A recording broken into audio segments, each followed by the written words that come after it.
As the president heads into the second leg of his trip to Europe, he's showing no signs of backing off of his campaign to alienate every single other world leader that used to call the United States an ally as he heads to Buckingham Palace for a black-tie dinner event. British newspaper The Sun revealed that Trump had given them an exclusive interview, one in which he trashes his British counterpart, Prime Minister Theresa May, for her poor handling of the Brexit negotiations, among other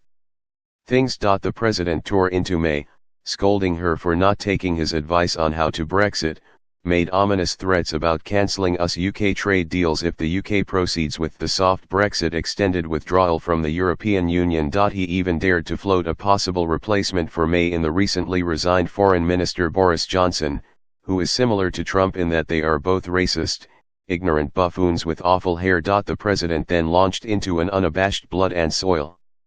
white nationalist rant against British immigration policies and his British nemesis, London Mayor Sadiq Khan, blaming him for terrorism and the non-existent spiraling crime.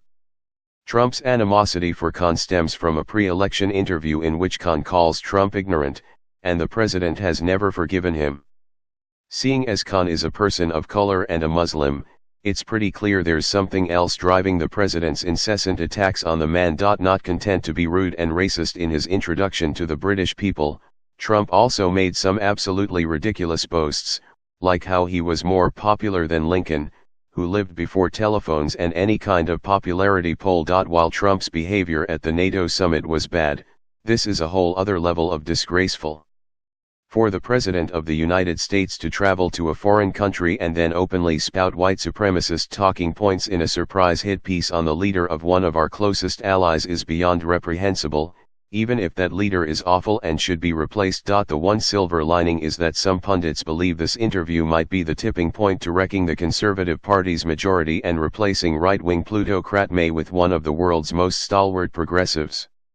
in Jeremy Corbyn, the absolute boy, who really is about to do it. While accusations that Trump is a literal Russian agent are a little too far off the rails, it cannot be denied that he is systematically and doggedly going out of his way to insult and offend the nations that have stood by us for the past 6 decades, all to the benefit of the Kremlin, who has been trying to drive a wedge in the Western alliances for years.